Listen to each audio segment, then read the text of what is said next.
Commençons l'histoire d'Édouard, dans la petite maison villageoise de son frère aîné. Celui-ci était étendu sur un divan et disait à Édouard : « Tu peux aller trouver sans crainte cette bonne femme. C'est certainement une salope, mais je crois que même ces gens-là ont une conscience. Justement, parce qu'elle m'a joué autrefois un tour de cochon, elle sera peut-être contente à présent de te rendre service pour racheter sa faute. » Le frère d'Édouard était toujours le même, un brave type et un paresseux. Sans doute était-il pareillement vautré sur son divan, dans sa mansarde d'étudiant. Il y avait déjà pas mal d'années de cela, Édouard n'était encore qu'un gamin, le jour de la mort de Staline, qu'il avait passé chez lui à flâner et à somnoler. Le lendemain, il était allé à la faculté, sans se douter de rien, et il avait aperçu une de ses condisciples, la camarade Setchakova, qui se tenait au milieu du hall, dans une pompeuse immobilité, semblable à la statue de la douleur. Il fit 3 fois le tour de la jeune fille et partit d'un terrible éclat de rire. La jeune fille, vexée, qualifia ce rire de provocation politique, et le frère d'Édouard dut abandonner ses études et partir travailler dans un village, où il avait à présent une maison, un chien, une épouse, 2 enfants et même un chalet de week-end. Et maintenant il était étendu sur son divan, dans cette maison villageoise, et il expliquait à Édouard, on l'appelait le bras vengeur de la classe ouvrière. Mais il ne faut pas que ça t'intimide.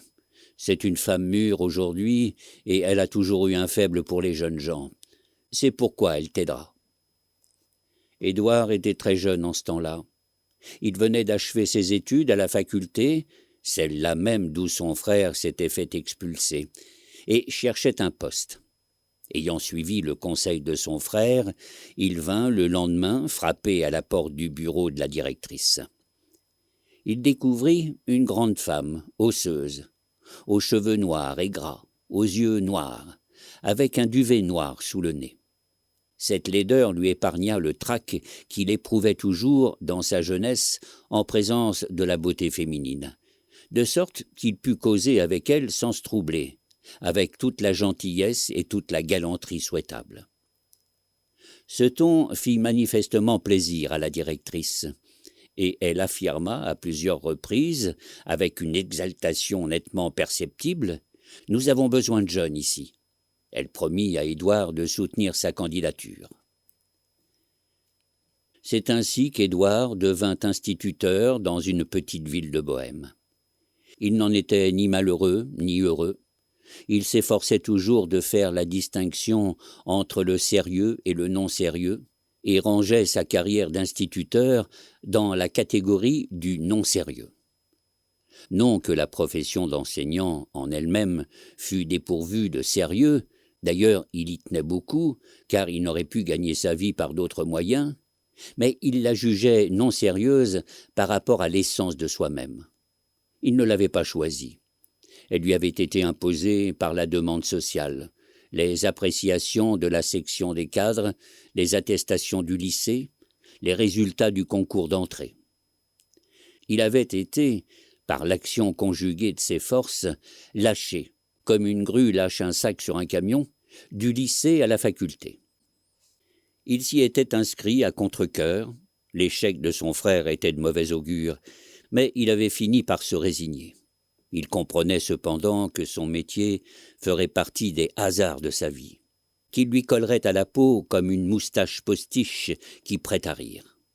Mais si une chose obligatoire est une chose non sérieuse, qui prête à rire, le sérieux est sans doute ce qui est facultatif. À sa nouvelle résidence, Édouard rencontra bientôt une jeune fille qu'il trouvait belle, et il commença à se consacrer à elle avec un sérieux presque sincère. Elle s'appelait Alice, et comme il put s'en convaincre à sa grande tristesse, dès leur premier rendez-vous, elle était réservée et vertueuse. Il fit plusieurs tentatives, lors de leur promenade vespérale, pour lui enlacer les épaules de manière à effleurer par derrière le bord de son sein droit, et chaque fois, elle saisit sa main et la repoussa. Un soir qu'il répétait une fois de plus cette tentative et qu'elle venait, une fois de plus, de repousser sa main, elle fit halte et dit « Est-ce que tu crois en Dieu ?» Les oreilles délicates d'Édouard perçurent dans cette question une discrète insistance, et il oublia aussitôt le sein. « Crois-tu en Dieu ?» Alice répéta sa question, et Édouard n'osa pas répondre. Ne lui reprochons pas de ne pas avoir eu le courage de la franchise. Il se sentait trop abandonné dans cette ville où il était un nouveau venu, et Alice lui plaisait trop pour qu'il risquât de perdre sa sympathie par une seule et simple réponse. « Et toi ?» demanda-t-il pour gagner du temps. « Moi, oui, » dit Alice, et elle insista de nouveau pour qu'il lui répondît. Jusqu'à présent, l'idée ne lui était jamais venue de croire en Dieu. Mais il comprenait qu'il ne devait pas l'avouer, bien au contraire, qu'il devait saisir l'occasion et faire de sa foi un joli cheval de bois dans le ventre duquel il pourrait se dissimuler, selon l'exemple antique, pour se glisser ensuite discrètement dans le cœur de la jeune fille. Seulement, Édouard était incapable de dire à Alice tout simplement « Oui, je crois en Dieu ». Il n'était pas impudent et avait honte de mentir. La grossière simplicité du mensonge lui répugnait. Si le mensonge était indispensable, du moins voulait-il lui garder la plus grande ressemblance avec la vérité. Il répondit donc, d'une voix extrêmement pensive, « Je ne sais même pas, Alice, ce que je dois te répondre à cette question. Bien sûr, je crois en Dieu, mais... » Il fit une pause et Alice leva sur lui des yeux surpris. « Mais je veux être tout à fait franc avec toi. Est-ce que je peux être tout à fait franc avec toi ?»« Il le faut, » dit Alice. « Sans cela, nous n'aurions rien à faire ensemble. »« Vraiment ?»« Vraiment, » dit Alice. « J'ai des doutes quelquefois, » dit Édouard d'une voix étranglée. « Quelquefois, je me demande s'il existe vraiment. »« Mais comment peux-tu en douter ?» dit Alice, et elle criait presque. Édouard se tut, et après un instant de réflexion, il pensa à l'argument classique. « Quand je vois tant de malheurs autour de moi, je me demande souvent s'il est possible qu'il existe un Dieu qui permet tout cela. » Il parla d'une voix si triste qu'Alice lui prit la main. « Oui, c'est vrai, il y a beaucoup de malheurs ici-bas. Je ne le sais que trop bien. Mais c'est justement pour cela qu'il faut croire en Dieu. Sans lui, toute cette souffrance serait vaine. Rien n'aurait de sens. Et en ce cas-là, je ne pourrais plus vivre. »« Tu as peut-être raison, » dit Édouard d'un air songeur, et il l'accompagna à l'église le dimanche suivant. Il humecta ses doigts dans le bénitier et fit le signe de croix. Ensuite, ce fut la messe et on chanta. Et il chanta avec les autres un chant religieux dont il se rappelait vaguement la mélodie et dont il ignorait les paroles. Donc, il décida de remplacer les paroles par diverses voyelles, et il attaquait chaque note avec une fraction de seconde de retard, car il ne connaissait pas si bien que ça la mélodie. Cependant, quand il eut constaté qu'il chantait juste, il s'abandonna au plaisir de faire retentir sa voix, car, pour la première fois de sa vie, il venait de s'apercevoir qu'il avait une belle basse. Puis on récita le Notre Père, et quelques vieilles dames s'agenouillèrent. Il ne put résister à la tentation et s'agenouilla lui aussi sur les dalles. Il faisait le signe de croix avec des gestes démesurés, et, ce faisant, il éprouvait une sensation merveilleuse à la pensée qu'il pouvait faire une chose qu'il n'avait encore jamais faite de sa vie, qu'il ne pouvait faire ni en classe, ni dans la rue, nulle part. Il se sentait merveilleusement libre.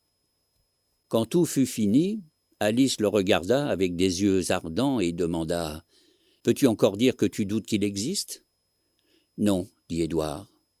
Et Alice dit « Je voudrais t'apprendre à l'aimer comme je l'aime. » Il se tenait sur les larges marches du parvis, et son âme était pleine de rire.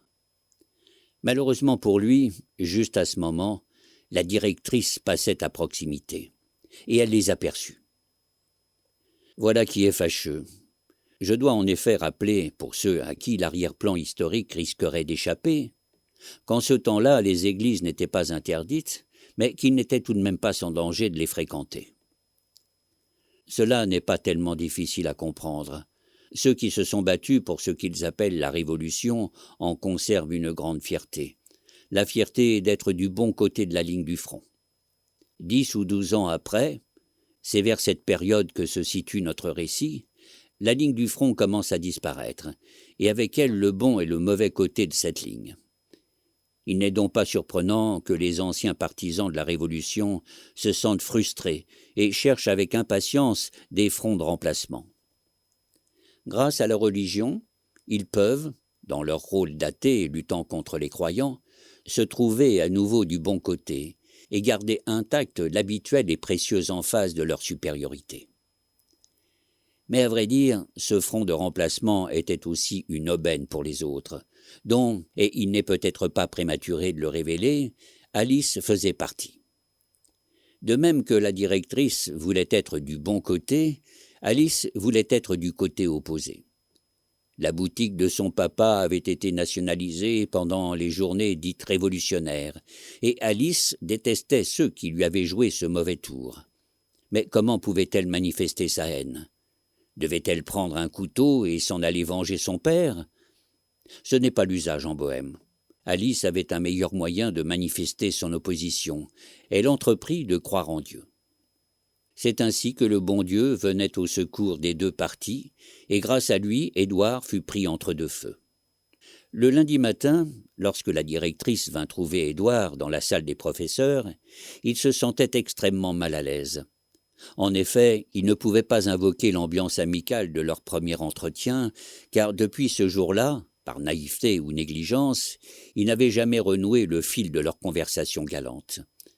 La directrice put donc lui demander, avec un sourire ostensiblement froid, « On s'est vu hier, n'est-ce pas ?»« Oui, on s'est vu, dit Édouard. »« Je ne comprends pas comment un homme jeune peut aller à l'église, » poursuivit la directrice.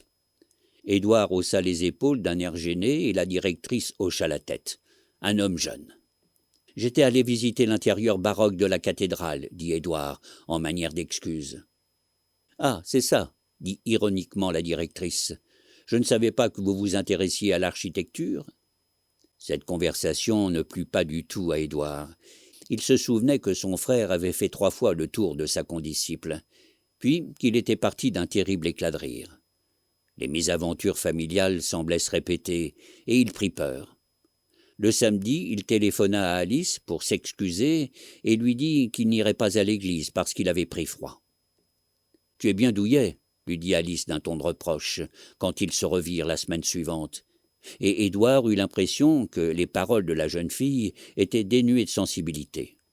Il commença donc à lui parler, énigmatiquement et vaguement, parce qu'il avait honte d'avouer sa peur et ses véritables causes. Des misères qu'on lui faisait à l'école et de la terrible directrice qui le persécutait sans raison. Il voulait éveiller la compassion d'Alice, mais elle lui dit « Moi, ma patronne est très chic. » Et elle se mit à raconter en pouffant les ragots de son travail. Édouard écoutait son joyeux babillage et il était de plus en plus sombre. Mesdames et messieurs, ce furent des semaines de tourments. Édouard avait une envie infernale d'Alice. Son corps l'excitait et ce corps était absolument inaccessible. Également tourmentant était le décor dans lequel avait lieu leur rendez-vous. Ils erraient 1 heure ou 2 à travers les rues noires, ou bien ils allaient au cinéma.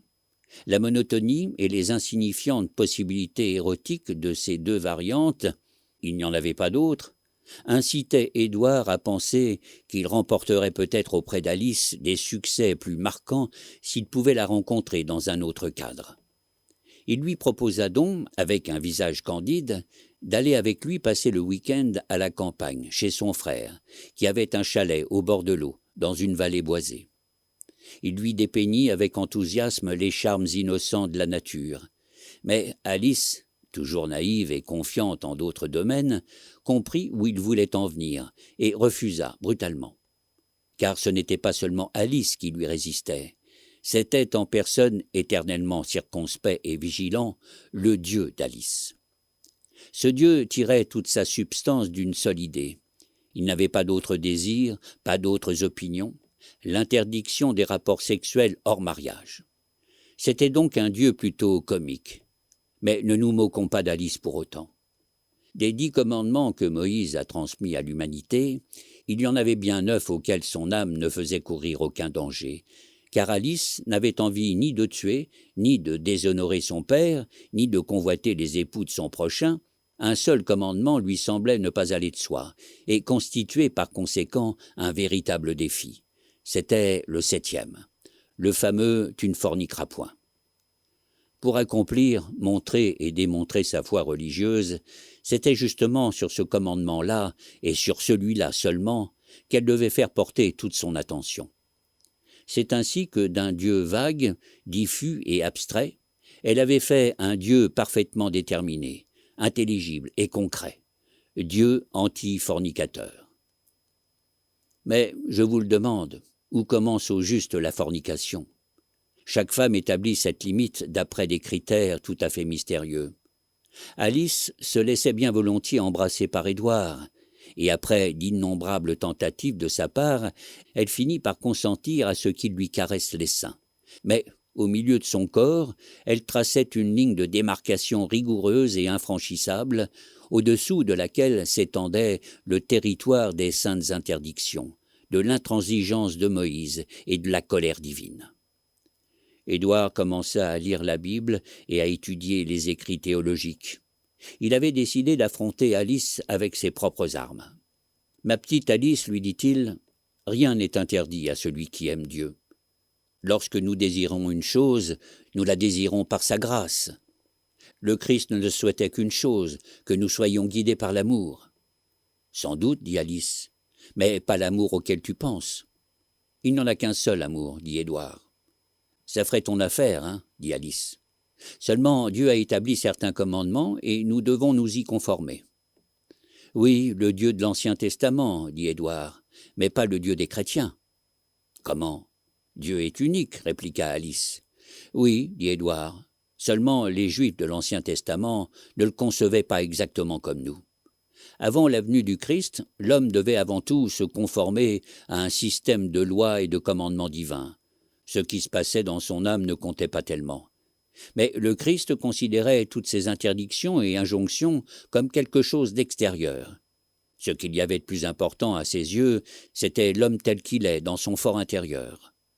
À partir du moment où l'homme suit l'élan de son être fervent et croyant, tout ce qu'il fait est bien et plaît à Dieu. C'est pourquoi saint Paul disait « Tout est pur pour ceux qui sont purs. » « À condition d'être pur, dit Alice. Et saint Augustin disait, poursuivit Édouard, « Aime Dieu et fais ce que voudras. » Comprends-tu, Alice ? Aime Dieu et fais ce que voudras. Seulement, ce que tu veux n'est pas ce que je veux, répondit Alice. Et Édouard comprit que pour cette fois, son offensive théologique avait complètement échoué. C'est pourquoi il dit « Tu ne m'aimes pas. » Si, dit Alice avec un terrible laconisme. C'est pourquoi je ne veux pas que nous fassions une chose que nous ne devons pas faire. Comme je l'ai déjà dit, ce furent des semaines de tourments. Et le tourment était d'autant plus vif que le désir qu'Édouard avait d'Alice n'était pas seulement le désir d'un corps désirant un autre corps. Au contraire, plus ce corps le repoussait, plus il devenait triste et nostalgique, et plus encore il désirait aussi le cœur de la jeune fille. Mais ni le corps ni le cœur d'Alice ne s'intéressaient à sa tristesse.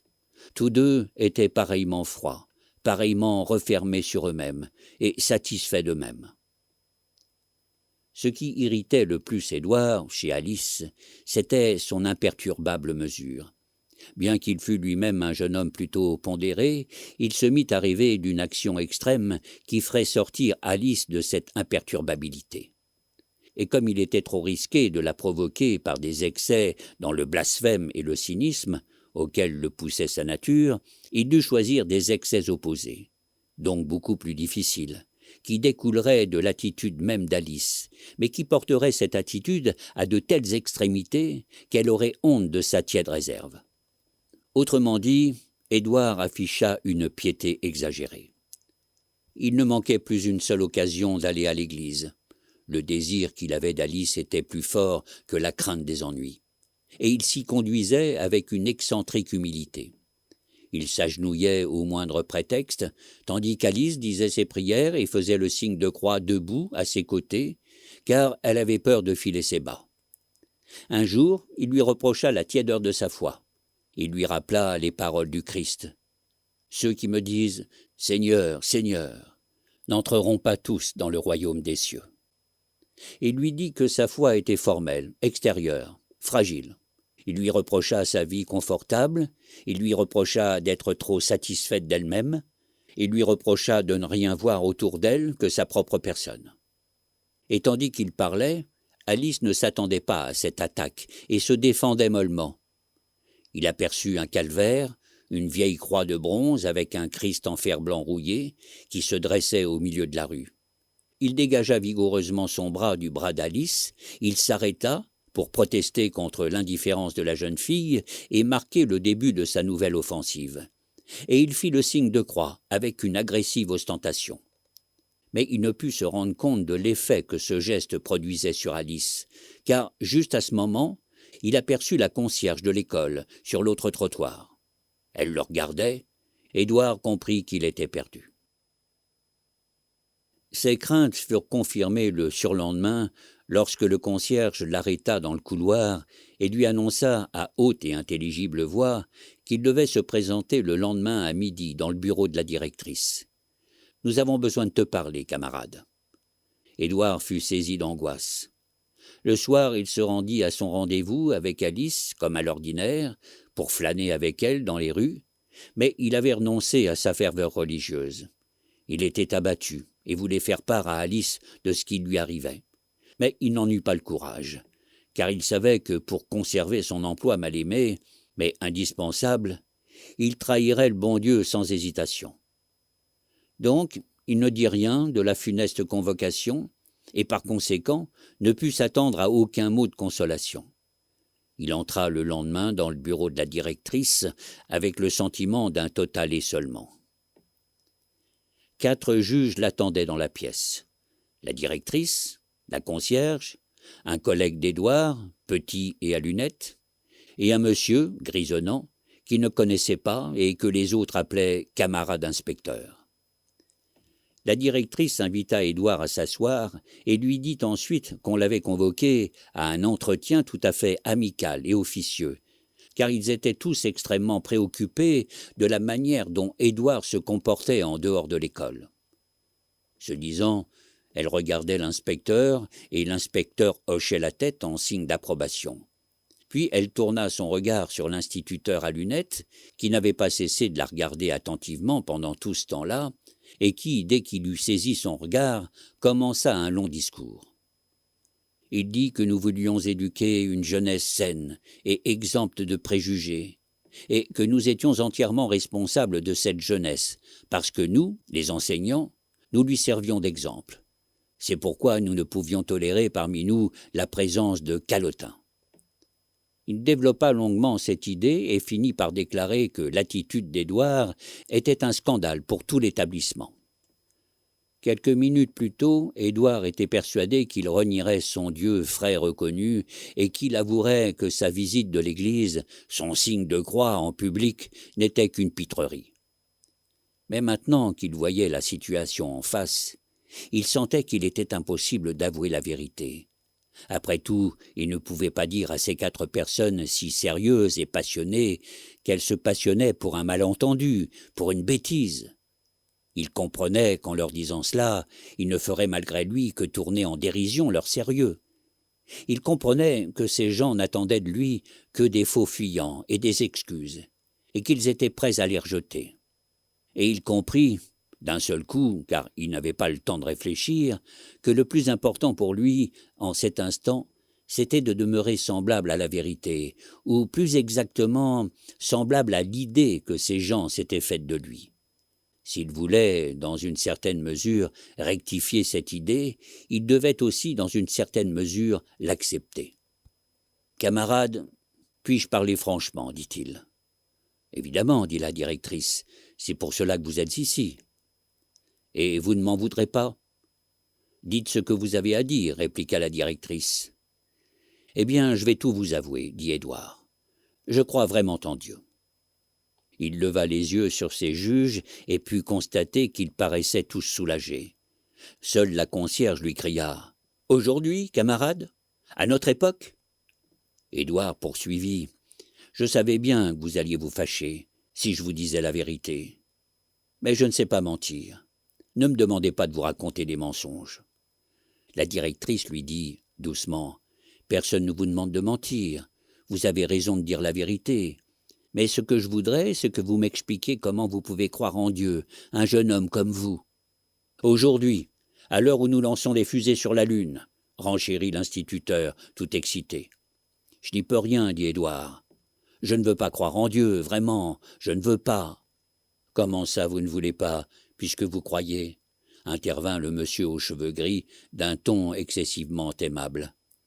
Édouard répéta tout bas son aveu. « Je ne veux pas croire, et je crois. » L'instituteur à lunettes rit. « Mais il y a une contradiction là-dedans. »« Camarade, je vous dis les choses comme elles sont, dit Édouard. Je sais parfaitement que la foi en Dieu nous écarte de la réalité. Qu'adviendrait-il du socialisme si tout le monde croyait que l'univers est au pouvoir de Dieu? Personne ne ferait rien et chacun s'en remettrait à Dieu. »« Très juste, approuva la directrice. »« Personne n'a jamais démontré l'existence de Dieu, déclara l'instituteur à lunettes. » Édouard poursuivit. La différence entre l'histoire de l'humanité et sa préhistoire, c'est que l'homme a pris en main son destin et n'a plus besoin de Dieu. La foi en Dieu conduit au fatalisme, dit la directrice. La foi en Dieu est un vestige du Moyen-Âge, dit Édouard. Après quoi, la directrice dit de nouveau quelque chose, puis l'instituteur, puis Édouard, puis l'inspecteur. Et toutes ces réflexions se complétaient harmonieusement, de sorte qu'à la fin, l'instituteur à lunettes n'y tint plus et coupa la parole à Édouard. « Alors, pourquoi fais-tu le signe de la croix dans la rue, puisque tu sais tout cela ?» Édouard posa sur lui un regard infiniment triste et dit « Parce que je crois en Dieu. »« Mais il y a une contradiction là-dedans, » répéta l'instituteur à lunettes en jubilant. « Oui, dit Édouard. Il y a une contradiction entre la connaissance et la foi. Je reconnais que la foi en Dieu conduit à l'obscurantisme. Je reconnais qu'il vaudrait mieux que Dieu n'existe pas. Mais que puis-je faire quand ici, au fond de moi, et ce disant il pointait un doigt sur son cœur, je sens qu'il existe. Je vous en prie, camarades, comprenez-moi. Je vous dis les choses comme elles sont. Il vaut mieux que je vous dise la vérité. Je ne veux pas être un hypocrite. Je veux que vous me connaissiez tel que je suis vraiment. » Et il baissa la tête. L'instituteur avait la vue courte. Il ne savait pas que même le révolutionnaire le plus rigoureux ne voit dans la violence qu'un mal nécessaire, alors que le bien de la révolution, c'est la rééducation. Lui-même, qui s'était converti au credo révolutionnaire du jour au lendemain, il n'inspirait guère de respect à la directrice, et il ne se doutait pas qu'en cet instant, Édouard, qui venait de se mettre à la disposition de ses juges, comme un difficile mais malléable objet de rééducation, avait 1000 fois plus de valeur que lui. Et parce qu'il ne s'en doutait pas, il se livrait maintenant à une attaque brutale contre Édouard, déclarant que les hommes comme lui, qui étaient incapables de renoncer à une foi moyenâgeuse, étaient des hommes du Moyen-Âge, et n'avaient pas leur place dans l'école nouvelle. La directrice le laissa achever et le rappela à l'ordre. « Je n'aime pas qu'on fasse tomber les têtes. Le camarade a été sincère et nous a dit la vérité. C'est une chose dont nous devons tenir compte. » Puis, se tournant vers Édouard, « Les camarades ont évidemment raison de dire qu'un calotin ne peut éduquer notre jeunesse. Alors, dites vous-même ce que vous proposez. »« Je ne sais pas, camarade, » dit Édouard d'un air malheureux. « Voici ce que je pense, » dit l'inspecteur. La lutte entre l'ancien et le nouveau a lieu non seulement entre les classes, mais en chaque individu. C'est à ce combat que nous assistons chez le camarade. Il sait, mais sa sensibilité le ramène en arrière. Nous devons aider le camarade pour que sa raison l'emporte. La directrice acquiesça, puis « Très bien, dit-elle. Je vais m'occuper de lui personnellement. » Édouard avait donc réussi à écarter le danger immédiat. L'avenir de sa carrière d'instituteur était entre les mains exclusives de la directrice, ce qu'il constatait somme toute avec satisfaction. Il se souvenait en effet de la remarque de son frère, qui lui avait dit que la directrice avait toujours eu un faible pour les jeunes gens. Et avec toute l'instabilité de son assurance juvénile, outré un jour, sapé par le doute le lendemain, il décida de sortir vainqueur de l'épreuve en gagnant, en tant qu'homme, la faveur de sa suzeraine. Lorsqu'il se rendit quelques jours plus tard, comme convenu, dans le bureau de la directrice, il tenta de prendre un ton désinvolte et ne perdit pas une occasion de glisser dans la conversation une remarque familière ou un compliment délicat, ou de souligner, avec une discrète équivoque, le caractère singulier de sa situation, celle d'un homme à la merci d'une femme. Mais il ne lui fut pas permis de choisir lui-même le ton de la conversation. La directrice lui parlait aimablement, mais avec une extrême réserve. Elle lui demanda ce qu'il lisait, indiqua elle-même le titre de plusieurs livres et lui recommanda de les lire, car elle voulait manifestement entreprendre un travail de longue haleine sur son esprit. Pour finir, elle l'invita à venir la voir chez elle. Cette réserve avait eu raison de la belle assurance d'Édouard. Et il pénétra dans le studio de la directrice, la tête basse et sans la moindre intention de lui en imposer par son charme masculin. Elle le fit asseoir dans un fauteuil et engagea la conversation sur un ton très amical. Elle lui demanda de quoi il avait envie. De café, peut-être ? Il dit que non. Alors, d'un alcool ? Il se sentit gêné. Si vous avez du cognac ? Et il redouta aussitôt d'avoir dit quelque incongruité. Mais la directrice répondit aimablement « Non, je n'ai pas de cognac. Tout ce que j'ai, c'est un peu de vin. » Et elle apporta une bouteille à moitié vide, dont le contenu fut juste suffisant pour remplir 2 verres. Puis elle dit qu'Édouard ne devait pas la considérer comme un inquisiteur. Chacun avait, bien entendu, le droit d'avoir les convictions qu'il croyait justes. On pouvait évidemment se demander, ajouta-t-elle aussitôt, si une telle personne avait ou non sa place dans l'enseignement. C'est pourquoi il s'était vu dans l'obligation de convoquer Édouard, bien qu'à contre-cœur, et de discuter avec lui, et ils étaient très satisfaits, elle-même et l'inspecteur, en tout cas, qu'il leur ait parlé sincèrement et qu'il n'ait rien cherché à nier. Elle avait ensuite parlé très longuement d'Édouard avec l'inspecteur, et ils avaient décidé de le convoquer dans 6 mois pour un nouvel entretien. D'ici là, la directrice devait, par son influence, faciliter son évolution. Et elle souligna une fois encore que l'aide qu'elle voulait lui apporter ne pouvait être qu'une aide amicale, qu'elle n'était ni un inquisiteur ni un flic. Elle parla ensuite de l'instituteur qui avait si durement attaqué Édouard, et elle dit « Il a des ennuis, lui aussi, et il serait bien content de mettre les autres dans le pétrin. La concierge, elle aussi, raconte partout que vous avez été insolent et que vous êtes obstinément resté sur vos positions. Elle estime qu'il fallait vous renvoyer de l'école, et il n'y a pas moyen de la faire changer d'avis. Évidemment, je ne suis pas d'accord avec elle, mais d'un autre côté, il faut la comprendre. Moi non plus, ça ne me plairait pas tellement de confier mes enfants à un maître qui fait publiquement le signe de croix dans la rue. » C'est ainsi que la directrice exposait à Édouard, en un flot continu de phrases, tantôt les séduisantes possibilités de sa clémence, tantôt les menaçantes possibilités de sa rigueur. Et ensuite, pour montrer que leur rencontre était réellement une rencontre amicale, elle passa à d'autres sujets. Elle parla de livres, conduisit Édouard devant la bibliothèque, disserta longuement sur L'âme enchantée de Romain Rolland, et s'irrita qu'il ne l'ait pas lu. Puis elle lui demanda s'il se plaisait à l'école, et après une réponse conventionnelle, elle se mit à parler avec volubilité. Elle dit qu'elle était reconnaissante au destin de son métier, qu'elle aimait son travail à l'école, parce qu'en éduquant les enfants, elle entretenait avec l'avenir des contacts concrets et de tous les instants, et que seul l'avenir pouvait en fin de compte justifier toute la souffrance qui existait. Oui, dit-il, il faut en convenir, en abondance autour de nous. Si je ne pensais pas que je vis pour quelque chose de plus grand que ma propre vie, je serais sans doute incapable de vivre. En disant ces mots, elle parut tout à coup très sincère, et Édouard ne comprit pas très clairement si elle voulait par là se confesser ou entamer une polémique idéologique sur le sens de la vie. Il préféra voir dans ses paroles une allusion personnelle, et demanda d'une voix étouffée et discrète « Et votre vie en elle-même » ?« Ma vie ?» répéta la directrice. « Oui, votre vie. Elle ne pourrait pas vous satisfaire ?» Un sourire amer se dessina sur le visage de la directrice, et Édouard eut presque pitié d'elle. Elle était d'une laideur émouvante, Les cheveux noirs encadraient l'osseux visage oblong, et les poils noirs sous le nez avaient le relief d'une moustache. Il saisit d'un coup toute la tristesse de sa vie. Il voyait les traits qui révélaient une sensualité violente, et il voyait en même temps la laideur qui révélait l'impossibilité d'assouvir cette violence.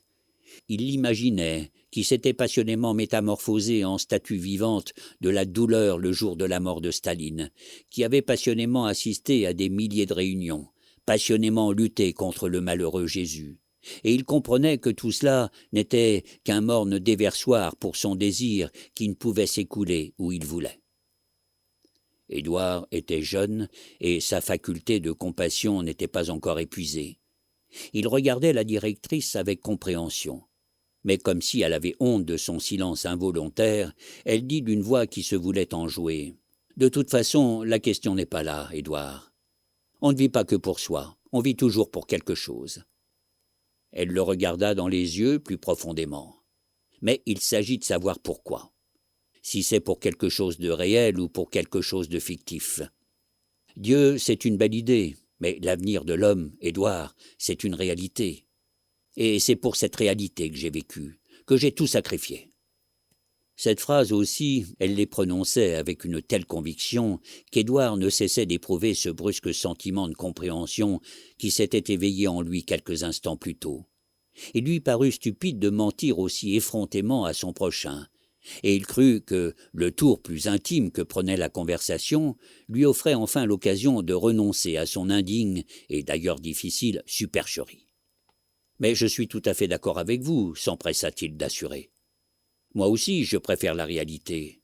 Vous savez, il ne faut pas la prendre tellement au sérieux, ma piété. » Mais il constata aussitôt qu'il ne faut jamais se laisser fourvoyer par un brusque mouvement des sentiments. La directrice le regardait d'un air surpris et dit avec une froideur évidente : « Ne jouez pas la comédie. Ce qui m'a plu, c'est votre franchise. En ce moment, vous essayez de vous faire passer pour ce que vous n'êtes pas. » Non, il n'était pas permis à Édouard de se débarrasser du déguisement religieux qu'il avait un jour revêtu. Il s'y résigna promptement et s'efforça d'effacer la mauvaise impression qu'il venait de donner. « Mais non, je ne voulais pas me dérober. Bien sûr, je crois en Dieu, et je ne pourrai jamais le nier. Je voulais seulement dire que je crois également dans l'avenir de l'humanité, le progrès, et tout cela. Si je n'y croyais pas, à quoi servirait tout mon travail d'instituteur? À quoi servirait que des enfants viennent au monde? À quoi servirait toute notre vie? Et justement, je pensais que c'est aussi la volonté de Dieu que la société s'améliore et progresse. Je pensais qu'il est possible de croire à la fois en Dieu et dans le communisme, que les deux choses sont conciliables. Non, dit la directrice, avec une autorité toute maternelle. Les deux choses sont inconciliables. Je sais, dit Édouard tristement. Il ne faut pas m'en vouloir. Je ne vous en veux pas. Vous êtes encore jeune et vous vous accrochez obstinément à ce que vous croyez. Personne ne peut vous comprendre aussi bien que moi. Moi aussi, j'ai été jeune comme vous. Je sais ce que c'est que la jeunesse. Et c'est justement votre jeunesse que j'aime en vous. Vous m'êtes sympathique. C'était enfin venu. Ni plus tôt ni plus tard. Mais juste maintenant, exactement au bon moment. Ce bon moment, comme on le voit. Édouard ne l'a pas choisi. C'est le moment qui s'est servi d'Édouard pour s'accomplir. Quand la directrice dit qu'elle le trouvait sympathique, il répondit d'une voix peu expressive. « Vous aussi, vous m'êtes sympathique. »« Vraiment ?»« Oui. »« Allons donc, une vieille femme comme moi, » répliqua la directrice.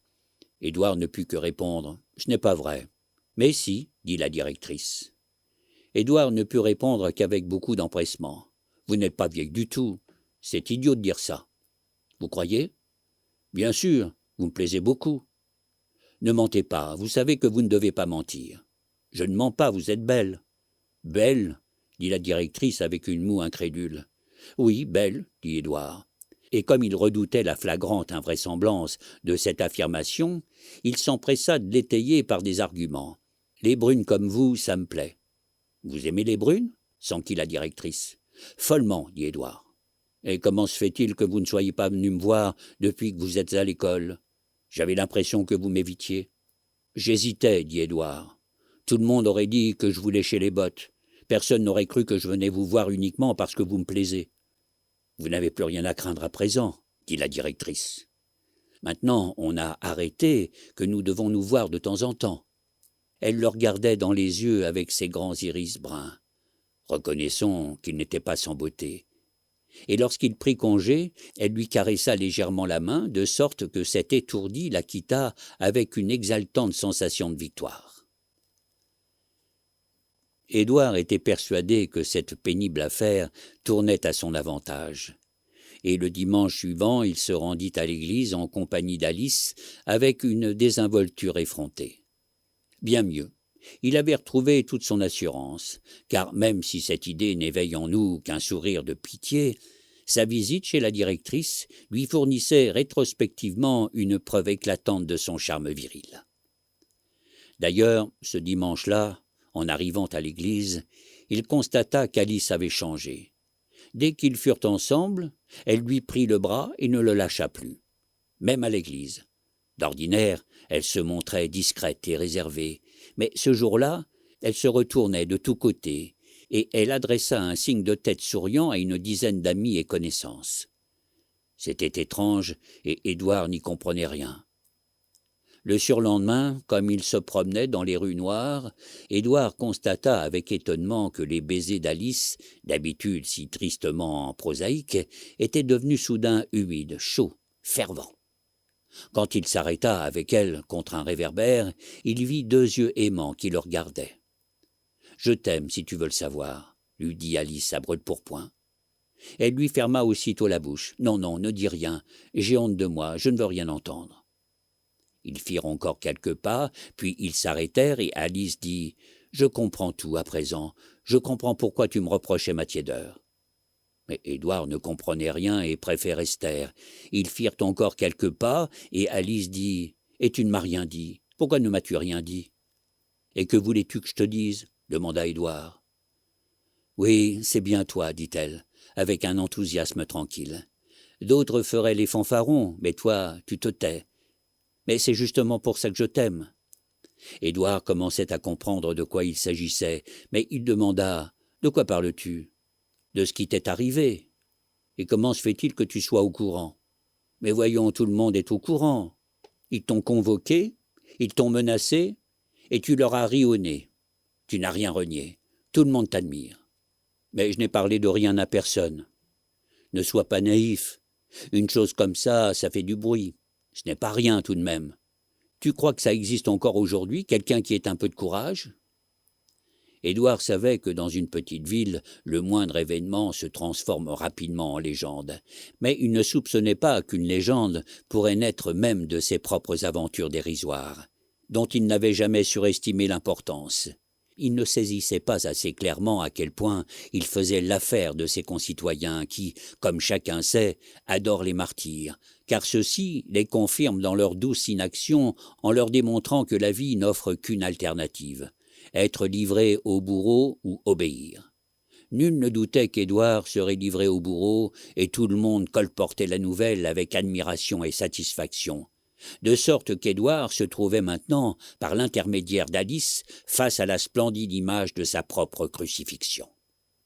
Il réagit avec sang-froid et dit « Bien sûr, je n'ai rien renié, mais c'est tout naturel. N'importe qui en ferait autant. »« N'importe qui ?» s'écria Alice. « Regarde autour de toi, la façon dont les gens se conduisent. Ils sont lâches, ils renieraient leur propre mère. » Édouard se taisait, et Alice se taisait aussi. Ils marchaient et se tenaient la main. Ensuite, Alice dit à voix basse « Je ferai n'importe quoi pour toi. » C'était une phrase comme personne n'en avait encore jamais dit à Édouard. Cette phrase-là, c'était un don du ciel. Certes, Édouard n'ignorait pas que c'était un don immérité, mais il songea que puisque le sort lui refusait les dons qu'il méritait, il avait le droit d'accepter ceux qu'il ne méritait pas. Il dit « Personne ne peut plus rien pour moi. » « Comment cela ?» chuchota Alice. « On va me chasser de l'école et ceux qui parlent de moi comme d'un héros ne remueront pas le petit doigt pour moi. Il n'y a qu'une chose dont je suis certain. Pour finir, je serai complètement seul. »« Non, » dit Alice en hochant la tête. « Si, » dit Édouard. « Non, » répéta Alice, et elle criait presque. « Tout le monde m'a abandonné. »« Je ne t'abandonnerai jamais, » dit Alice. Tu finiras par m'abandonner toi aussi, dit Édouard tristement. Jamais de la vie, dit Alice. Non, Alice, dit Édouard. Tu ne m'aimes pas, tu ne m'as jamais aimé. Ce n'est pas vrai, chuchota Alice. Et Édouard constata avec satisfaction qu'elle avait les yeux humides. Non, Alice, ces choses-là se sentent. Tu as toujours été extrêmement froide avec moi. Une femme qui aime ne se conduit pas comme ça. Je le sais. Et maintenant, tu éprouves de la compassion pour moi parce que tu sais qu'on veut me détruire. Mais tu ne m'aimes pas, et je ne veux pas que tu te mettes des idées fausses dans la tête. Il marchait toujours, se taisait et se tenait par la main. Alice pleurait silencieusement, mais soudain elle s'arrêta et dit au milieu de ses sanglots « Non, ce n'est pas vrai. Tu n'as pas le droit de dire ça. Ce n'est pas vrai. » « Si, » dit Édouard. Et comme Alice ne cessait de pleurer, il lui proposa d'aller à la campagne le samedi suivant, dans une jolie vallée, au bord de la rivière. Son frère avait un chalet où il pourrait être seul. Alice avait le visage mouillé de larmes et elle acquiesça en silence.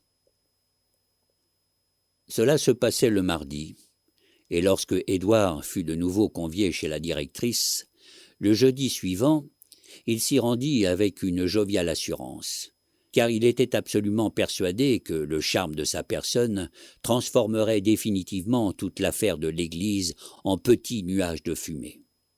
Mais c'est toujours ce qui se passe dans la vie. On s'imagine jouer son rôle dans une certaine pièce, et l'on ne soupçonne pas qu'on vous a discrètement changé les décors, si bien que l'on doit, sans s'en douter, se produire dans un autre spectacle. Il était assis dans le même fauteuil, en face de la directrice. Entre eux, il y avait une table basse où était posée une bouteille de cognac avec 2 verres de part et d'autre. Et cette bouteille de cognac était justement ce nouveau décor auquel un homme perspicace et posé eut immédiatement compris qu'il ne s'agissait plus du tout de l'affaire de l'Église. Mais l'innocent Édouard était tellement infatué de lui-même qu'au début il ne se rendit compte de rien. Il participa avec bonne humeur à la conversation préliminaire, sur un thème vague et général, vida le verre qu'on lui avait offert et s'ennuya le plus candidement du monde. Au bout d'une demi-heure ou d'une heure, la directrice fit glisser discrètement la conversation sur des sujets plus personnels. Elle se mit à parler d'elle-même, longuement, et ses paroles devaient camper devant Édouard le personnage dont elle voulait avoir les traits. Le personnage d'une femme raisonnable, d'âge mûr, pas très heureuse, mais digne et résignée à son sort, d'une femme qui ne regrettait rien et se félicitait même de ne pas être mariée, car sans cela, elle ne pourrait sans doute pas goûter pleinement la saveur mûre de son indépendance et les satisfactions de sa vie privée dans son joli petit appartement où elle était heureuse et où elle espérait qu'Édouard ne se déplaisait pas. « Non, dit Édouard, je suis très bien ici. » Et il dit cela d'une voix étranglée, car brusquement il se sentait mal à l'aise. La bouteille de cognac qu'il avait imprudemment demandée lors de sa première visite et qui était apparue sur la table avec une hâte menaçante, les 4 murs du studio qui délimitaient un espace de plus en plus étroit, de plus en plus clos, le monologue de la directrice qui se concentrait sur des thèmes de plus en plus personnels, son regard, dangereusement fixé sur lui, tout cela lui faisait peu à peu comprendre le changement de programme. Il se rendit compte qu'il s'était placé dans une situation dont l'évolution était inéluctable. Et il lui apparut clairement que ce qui mettait en danger sa carrière, ce n'était pas l'antipathie de la directrice à son égard, mais au contraire l'antipathie physique qu'il éprouvait pour cette femme maigre qui avait du duvet sous le nez et qui l'encourageait à boire. Il en avait la gorge serrée. Il obéit à la directrice et vida son verre, mais, à présent, l'angoisse était si forte que l'alcool ne lui fit aucun effet. En revanche, la directrice, qui avait déjà bu plusieurs verres, avait abandonné pour de bon sa réserve habituelle, et ses paroles se chargeaient d'une exaltation presque menaçante. « Il y a une chose que je vous envie, disait-elle, c'est votre jeunesse. Vous ne pouvez pas encore savoir ce que c'est que la déception, la désillusion. Vous voyez encore le monde sous les couleurs de l'espérance et de la beauté. » Elle pencha son visage vers le visage d'Édouard, par-dessus la table basse, et dans un silence mélancolique, Avec un sourire figé, elle fixait sur lui des yeux terriblement grands, et lui, pendant ce temps, il se disait que s'il ne réussissait pas à se saouler un peu, la soirée se terminerait pour lui par un terrible fiasco. Il versa du cognac dans son verre et but rapidement une longue gorgée. Et la directrice poursuivait. « Mais je veux le voir sous les mêmes couleurs que vous. » Puis, elle se leva de son fauteuil, bomba le torse et dit « C'est vrai que je vous suis sympathique ? C'est vrai ?» Et elle fit le tour de la table et saisit Édouard par la manche. « C'est vrai ?» ?»« Oui, dit Édouard. »« Venez, nous allons danser, dit-elle. » Elle lâcha la main d'Édouard et s'élança vers le bouton de la radio, qu'elle manipula jusqu'à ce qu'elle trouve de la musique de danse. Puis elle se dressa, souriante, devant Édouard. Édouard se leva, saisit la directrice et la conduisit à travers la pièce au rythme de la musique. La directrice posait tendrement la tête sur son épaule, puis la levait soudain pour regarder Édouard dans les yeux, puis elle fredonnait à mi-voix la mélodie. Édouard était si mal à l'aise qu'il quitta plusieurs fois la directrice pour boire. Il n'avait pas de plus vif désir que de mettre fin à l'horreur de cette interminable déambulation. Et en même temps il redoutait cette fin, car l'horreur qui suivait lui semblait encore pire. Donc il continuait de conduire à travers la pièce étroite la dame qui fredonnait, et ce faisant il guettait, avec une impatience angoissée, l'effet désiré de l'alcool. Quand il eut enfin l'impression que ses sens étaient un peu brouillés par les vapeurs du cognac, il serra d'une main la directrice contre son corps, et lui posa son autre main sur la poitrine. Oui, il venait de faire le geste dont la seule idée l'épouvantait depuis le début de la soirée. Je ne sais pas ce qu'il aurait donné pour ne pas avoir à le faire. Et s'il l'a tout de même fait, croyez-moi, c'est parce qu'il était vraiment obligé de le faire. La situation dans laquelle il s'était fourvoyé dès le début de la soirée n'offrait aucun échappatoire. On pouvait sans doute en ralentir le cours, mais il était impossible de l'arrêter. De sorte qu'en mettant la main sur le sein de la directrice, Édouard ne faisait qu'obéir aux injonctions d'une inéluctable nécessité. Mais les conséquences de son geste dépassèrent toutes les prévisions. Comme sur un coup de baguette magique, la directrice se mit à se tordre entre ses bras, puis elle pressa contre sa bouche sa lèvre supérieure velue. Ensuite, elle le poussa sur le divan, et avec des gestes convulsifs et de gros soupirs, elle lui mordit la lèvre et le bout de la langue, ce qui fit très mal à Édouard. Après quoi, elle s'échappa de ses bras, lui dit « Attends » et courut dans la salle de bain. Édouard se lécha le doigt et constata que sa langue saignait légèrement. La morsure était si douloureuse que l'ivresse péniblement acquise retomba et qu'il sentit de nouveau sa gorge se serrer à la pensée de ce qui l'attendait. Un grand bruit d'eau lui parvenait de la salle de bain. Il saisit la bouteille de cognac, la porta à ses lèvres et but une longue rasade. Mais déjà la directrice réapparaissait à la porte, vêtue d'une chemise de nuit transparente, ornée de dentelles sur la poitrine, et elle s'avançait lentement vers Édouard. Elle le prit dans ses bras, puis elle s'écarta et dit d'un ton de reproche « Pourquoi es-tu habillé ?» Édouard retira son veston, et tout en regardant la directrice, qui fixait sur lui ses grands yeux, il ne pouvait penser qu'à une chose, que son corps allait très probablement saboter l'effort de sa volonté. C'est pourquoi, uniquement soucieux de fouetter son désir, il dit d'une voix mal assurée « Déshabillez-vous, complètement ». D'un mouvement brusque, avec une ferveur docile, elle rejeta la chemise de nuit, révélant une frêle silhouette blanche où l'épaisse toison noire se détachait dans un morne abandon. Elle s'approchait de lui lentement et Édouard comprit avec effroi ce qu'il savait de toute façon déjà. Son corps était littéralement paralysé par l'angoisse. « Je sais, messieurs, qu'avec les années, vous avez pris l'habitude de ces désobéissances provisoires de votre corps, et que cela ne vous inquiète nullement. Mais comprenez-vous, Édouard était jeune en ce temps-là. Le sabotage de son corps le précipitait à chaque fois dans une incroyable panique, et il le considérait comme un stigmate irrémédiable, qu'il eut pour témoin quelques jolis visages ou une figure aussi laide et comique que la figure de la directrice. Et la directrice n'était plus qu'à un pas de lui. Et lui, épouvanté et ne sachant que faire, il dit tout à coup, sans même savoir comment, c'était plutôt le résultat d'une impulsion que d'une manœuvre réfléchie, « Non, non, grand Dieu, non, c'est un péché, ce serait un péché. » Et il s'écarta d'un bond. Mais la directrice s'approchait de lui et grommelait, « Comment un péché? Il n'y a pas de péché. » Édouard se réfugia derrière la table à laquelle il s'était assis quelques instants plus tôt. « Non, je n'ai pas le droit, je n'ai pas le droit. » La directrice repoussa le fauteuil qui lui barrait le passage et continua de se rapprocher d'Édouard, sans détacher de lui ses grands yeux noirs. « Il n'y a pas de péché, il n'y a pas de péché. » Édouard fit le tour de la table. Il n'y avait plus derrière lui que le divan. La directrice était tout près de lui. Il ne pouvait plus échapper, et c'est sans doute le désespoir suprême qui, en cette seconde sans issue, lui fit ordonner à la directrice « À genoux !»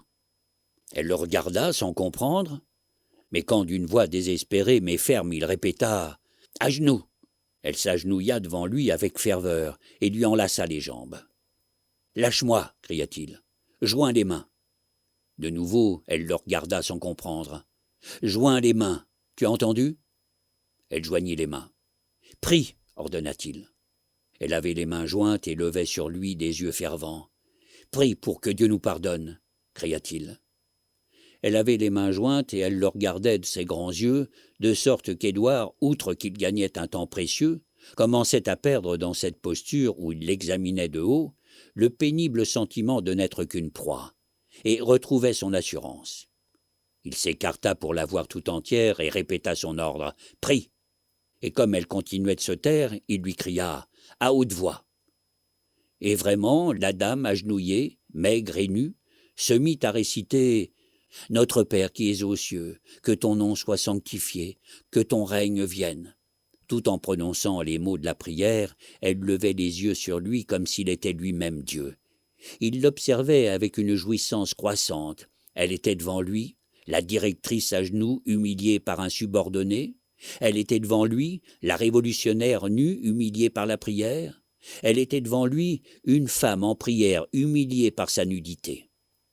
Cette triple image de l'humiliation le grisait, et il se produisit une chose inattendue. Son corps mit fin à sa résistance passive.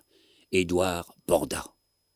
Au moment où la directrice dit « Mais ne nous soumets pas à la tentation », il se débarrassa à la hâte de tous ses vêtements. Quand elle dit « Amen », il la souleva violemment et la traîna sur le divan. Donc cela, c'était le jeudi.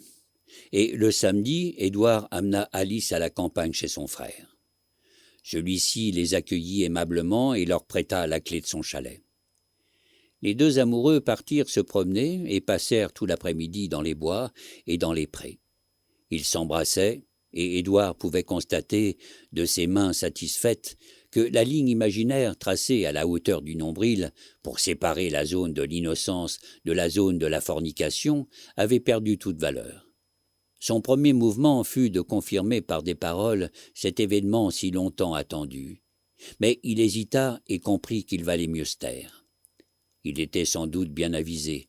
La brusque volte-face d'Alice n'avait en effet rien à voir avec l'effort qu'Édouard déployait depuis des semaines pour la convaincre.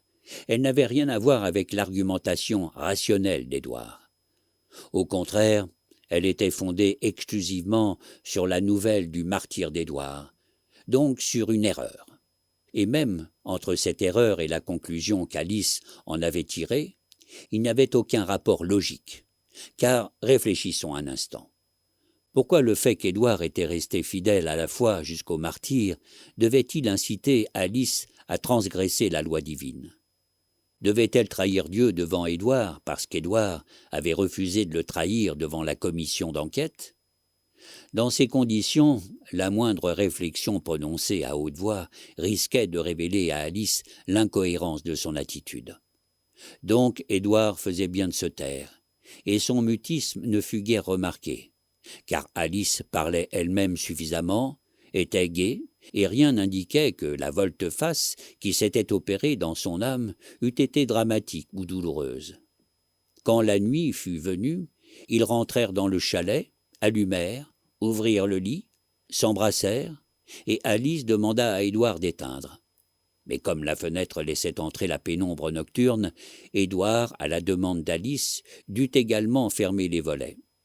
C'est dans une complète obscurité qu'Alice se dévêtit et se donna à lui.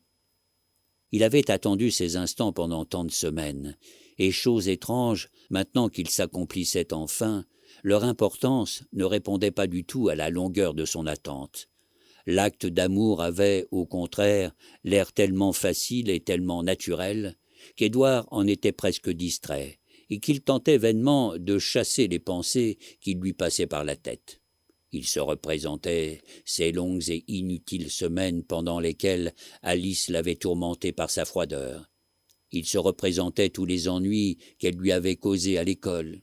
Et au lieu de lui être reconnaissant de se donner à lui, il éprouvait une sorte de rancune vindicative. Il s'indignait qu'elle eût trahi si aisément et sans remords son Dieu anti-fornicateur, auquel elle vouait auparavant un culte fanatique. Il s'indignait qu'aucun désir, aucun événement, aucun bouleversement ne fût en mesure de troubler sa sérénité. Il s'indignait qu'elle vécût tout cela sans déchirement intérieur, sûre d'elle-même et facilement. Et quand il fut sous l'emprise de cette indignation, il s'efforça de l'aimer violemment et rageusement pour lui arracher un cri, un gémissement, un mot, une plainte, mais il n'y réussit pas. La petite fille était muette, et malgré tous les efforts d'Édouard, leur étreinte s'acheva modestement et en silence.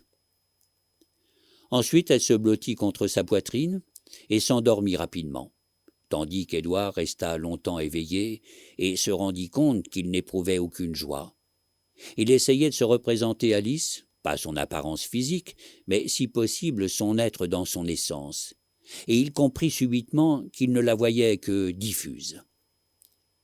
Arrêtons-nous un instant à ce mot. Alice, telle qu'elle lui était apparue jusqu'à présent, était à ses yeux, malgré sa naïveté, un être ferme, aux contours bien dessinés. La belle simplicité de son physique semblait correspondre à la simplicité élémentaire de sa foi, et la simplicité de son destin semblait être la raison de son attitude. Jusque-là, Édouard l'avait considérée comme un être monolithique et cohérent. Il avait beau se moquer d'elle, la maudire, la circonvenir par ses ruses, il ne pouvait faire autrement, malgré lui, que la respecter.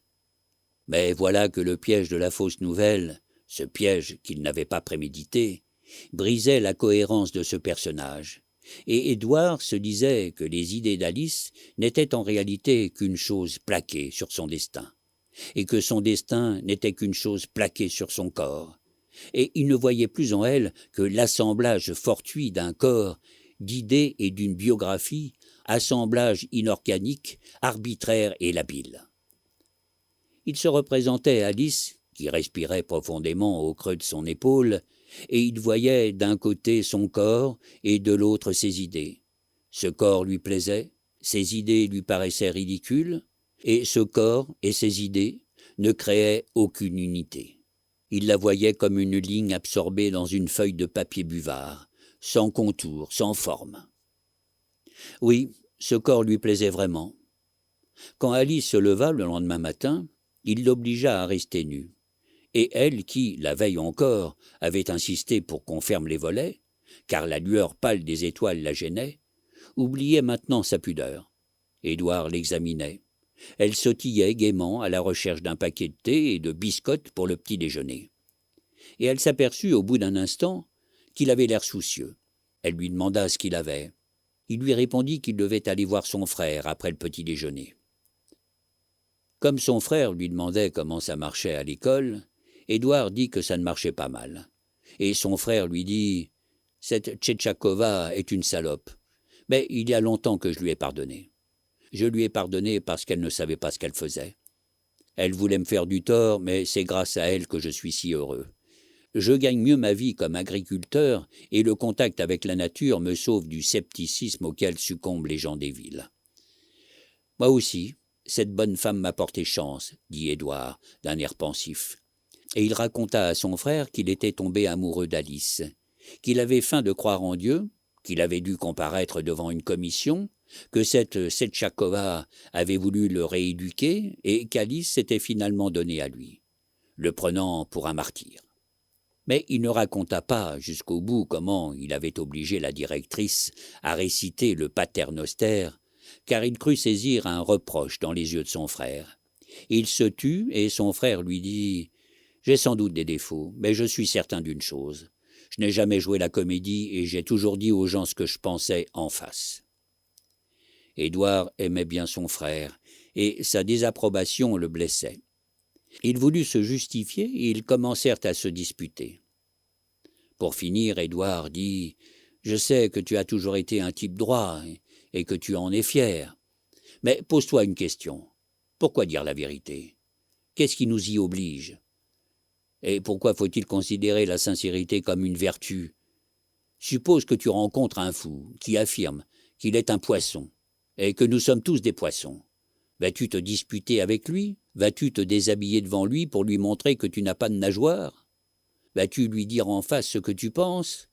Eh bien, dis-moi. » Son frère se taisait, et Édouard poursuivit. « Si tu lui disais que la vérité, que ce que tu penses vraiment de lui, ça voudrait dire que tu consens à avoir une discussion sérieuse avec un fou, et que tu es toi-même fou. C'est exactement la même chose avec le monde qui nous entoure. Si tu t'obstinais à lui dire la vérité en face, ça voudrait dire que tu le prends au sérieux. Et prendre au sérieux quelque chose d'aussi peu sérieux, c'est perdre soi-même tout son sérieux. Moi, je dois mentir pour ne pas prendre au sérieux des fous et ne pas devenir moi-même fou. » Le dimanche s'achevait, et les deux amoureux prirent le chemin du retour. Ils étaient seuls dans le compartiment. De nouveau, la petite fille babillait joyeusement. Et Édouard se souvenait, comme il s'était réjoui, tout récemment encore à l'idée qu'il pourrait trouver dans le personnage facultatif d'Alice un sérieux que ses obligations ne pourraient jamais lui procurer. Et il comprenait avec tristesse, les roues frappaient idylliquement les joints des rails, que l'aventure amoureuse qu'il venait de vivre avec Alice était dérisoire, faite de hasard et d'erreurs, dépourvue de sérieux et de sens. Il écoutait les paroles d'Alice, il voyait ses gestes, elle pressait sa main, et il se disait que c'étaient des signes sans signification, des billets de banque sans couverture, des poids en papier qui ne pouvaient pas leur accorder plus de valeur que Dieu ne pouvait en accorder à la prière de la directrice nue. Et il se dit tout à coup que tous les gens qu'il côtoyait dans cette ville n'étaient en réalité que des lignes absorbées dans une feuille de papier buvard, des êtres aux attitudes interchangeables, des créatures sans substance solide. Mais ce qui était pire, ce qui était bien pire, se dit-il ensuite, c'est qu'il n'était lui-même que l'ombre de tous ces personnages ombres, car il épuisait toutes les ressources de son intelligence dans le seul dessein de s'adapter à eux et de les imiter. Et il avait beau les imiter avec un rire intérieur, sans les prendre au sérieux, il avait beau s'efforcer par là de les ridiculiser en secret et de justifier ainsi son effort d'adaptation, cela ne changeait rien, car une imitation, même malveillante, est encore une imitation. Même une ombre qui ricane est encore une ombre, une chose seconde, dérivée, misérable. C'était humiliant, terriblement humiliant. Les roues frappaient idylliquement les joints des rails, la petite fille babillait, et Édouard dit « Alice, es-tu heureuse ?»« Oui, dit Alice. »« Moi, je suis désespéré, dit Édouard. »« Tu es fou, dit Alice. Nous n'aurions pas dû faire ça, il ne fallait pas. »« Qu'est-ce qui te prend? C'est toi qui as voulu ?»« Oui, dit Édouard. Mais c'est ma plus grande faute, que Dieu ne me pardonnera pas. » C'était un péché, Alice. « Je t'en prie, qu'est-ce qui t'arrive? » dit calmement la jeune fille. « Tu ne faisais toi-même que répéter que Dieu veut l'amour, d'abord l'amour. » Quand Édouard constata qu'Alice s'était tranquillement approprié le sophisme théologique qui lui était d'un si faible secours, récemment encore, dans son difficile combat, il vit rouge. « Je t'ai dit cela pour te mettre à l'épreuve. Maintenant, je sais comme tu es fidèle à Dieu. Mais qui est capable de trahir Dieu est 100 fois plus capable de trahir un homme. » Alice trouvait toujours de nouvelles réponses toutes prêtes, mais elle eût été bien avisée de n'en pas trouver, car ces réponses ne faisaient qu'attiser la colère vengeresse d'Édouard. Édouard parla longuement, et il parla tant et si bien, il employa les mots nausée et dégoût physique, qu'il finit par arracher à ce paisible et tendre visage, enfin, un sanglot, des larmes et un gémissement. « Adieu, lui dit-il à la gare, et il la laissa en larmes. Quand il fut de retour chez lui, ce ne fut qu'au bout de plusieurs heures, et quand cette étrange colère fut enfin apaisée, qu'il comprit toutes les conséquences de ce qu'il venait de faire.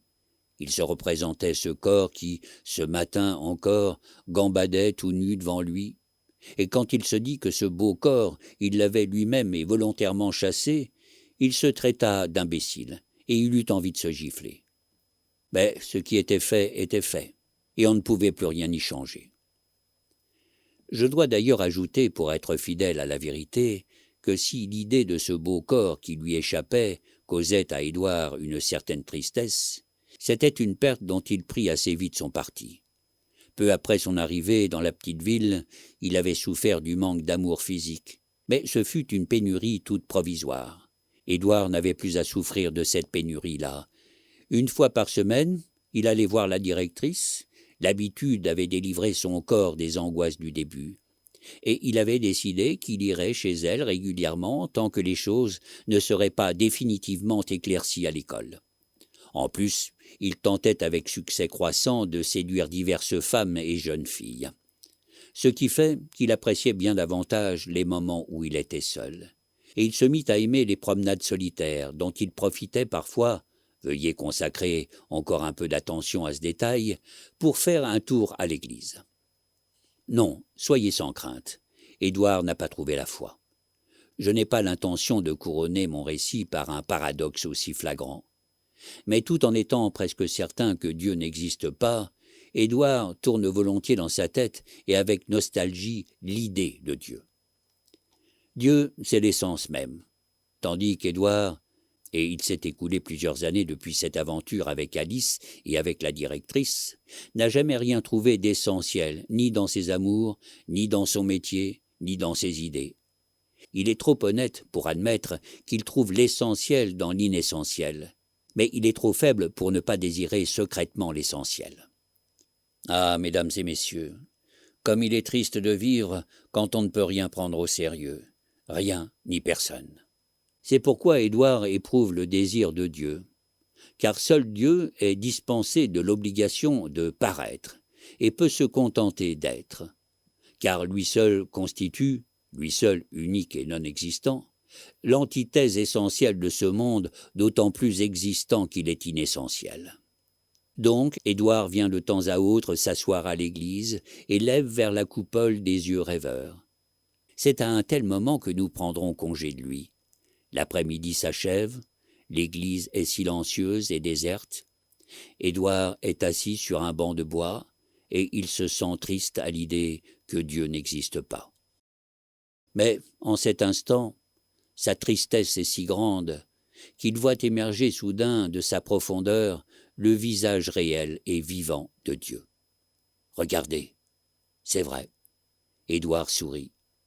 Il sourit et son sourire est heureux. Gardez-le dans votre mémoire, s'il vous plaît, avec ce sourire.